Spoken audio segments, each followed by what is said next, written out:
When Darth Vader proposed to his son that they join forces together in defeating Palpatine, he didn't imagine that instead of joining him, his son would choose death instead by jumping into an unknown abyss. Thankfully, Luke Skywalker went on to be saved by Leia and the Millennium Falcon. They went on to meet up with the rebellion in the Mid-Rim, which was the rendezvous point Delta 3. Unfortunately for the Millennium Falcon and the rebels, the Empire had completely surrounded them. They were completely scattered after the Battle of Hoth. One particular Imperial commander that was after their tail was Commander Zara, who was aboard the Imperial Star Destroyer called Tarkin's Will, in the honor of the late Wilhuff Tarkin. She was a brilliant master tactician. War was in her blood, and she had completely surrounded and outmaneuvered the rebellion. Their fleet was getting crushed minute after minute. She even went on to call this massacre beautiful as she was watching. Her lieutenant gave her the works. Everything that they were deploying was being run masterfully, and every time the enemy ships wanted to navigate through the Imperial blockade, they would die instantly. The rebels were completely trapped. She had come up with these ideas a few years back, and everything had worked out as she had imagined. She had a brilliant mind for war. She had gone as far as to tell Darth Vader that this tactic would work. Their second engagement, however, was still underway, and they had ways to go in order to destroy these rebel ships. Once they do, the lieutenant assured her that he will update her. Now, one of the X-Wings had slipped by the blockade. Commander Zara was ruthless. She ordered the technician to transfer controls of one of the gun to one of their batteries to this station. One shot only. She took manual control and immediately dispatched the X-Wing with one click. There was no way they could escape and rally other troops, warn their other rebel friends. With a smile, she saw the X-Wing get obliterated. As it usually happens, the rebels could not do much but just watch on as, in the nick of time, the Millennium Falcon had appeared, hopefully to the rescue. Leia Organa was most likely aboard, and Commander Zara was well aware of that. In fact, she hated Leia Organa and would do whatever it is necessary to kill this princess. She ordered to divert to them an entire squadron, and while the other Imperials were not sure that they needed all that firepower, it was worth it. According to Commander Zara, that ship had escaped the Empire over and over again, and it was beginning to become an embarrassment. Not to mention that killing Leia Organa could end the entire rebellion in one blow. She ordered everybody to destroy that ship,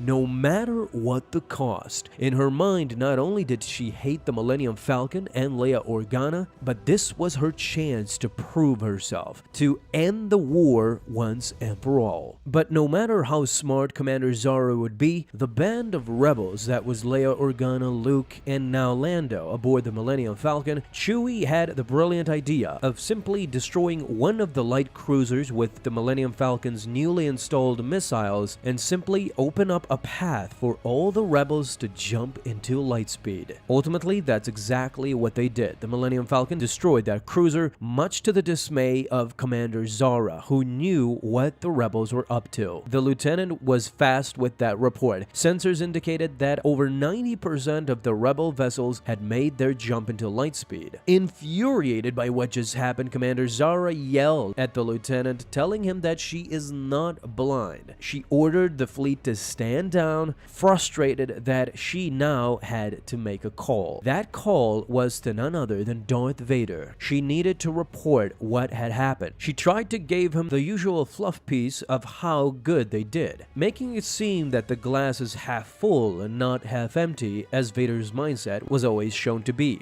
The signal analysis protocol she designed allowed them to locate two cells of the rebel fleet. They attacked both cells. While one was completely destroyed, the other escaped, unfortunately, although they suffered very significant losses, according to Commander Zara. She would consider part of this operation a success, but partial success did not exist, according to Darth Vader. She either succeeds or she doesn't. How could she have allowed the rebels to escape? Now Commander Zara pulled out her excuses. The operation was disrupted by the Millennium Falcon. They believe Leia Organa was aboard along with other prominent rebel fighters. She attempted to destroy the vessel, but Vader immediately interjected, telling her that the Millennium Falcon is completely off limits. He is aware that she hates Leia Organa, and if possible, she has permission to kill her on the spot. But there is another individual that Vader had interest in. He often flied aboard the Millennium Falcon, and if he was killed, the repercussions would be significant. Vader knew that his son, Luke Skywalker, was frequently aboard the Millennium Falcon. His death would mean the death of his dreams, the dreams of Skywalker's ruling the galaxy. In a disappointed manner, Darth Vader told Zara that much faith had been placed in her by both herself and Emperor Palpatine, especially after her previous failures. Vader wanted to hear no more of partial success. She needed to locate and destroy the remnants of all the rebel fleets. That was the ultimate success that Vader expected from Commander Zara, and afterwards, he simply dismissed her. What is interesting to see is that Vader ultimately adopted the philosophy of Master Yoda, although in an evil, dark manner. While Yoda insisted that someone do or do not, Vader had a similar approach to crushing his enemy. There was no partial success. He either succeeded or he failed. What do you guys think ultimately? Tell me down below in the comments. Thank you guys so much for watching this video, and if you enjoyed, leave a thumbs up down below, subscribe for dailies. Now you have an awesome day, Star Wars fans. I'll see you in the next video, and may the Force be with you. Until then.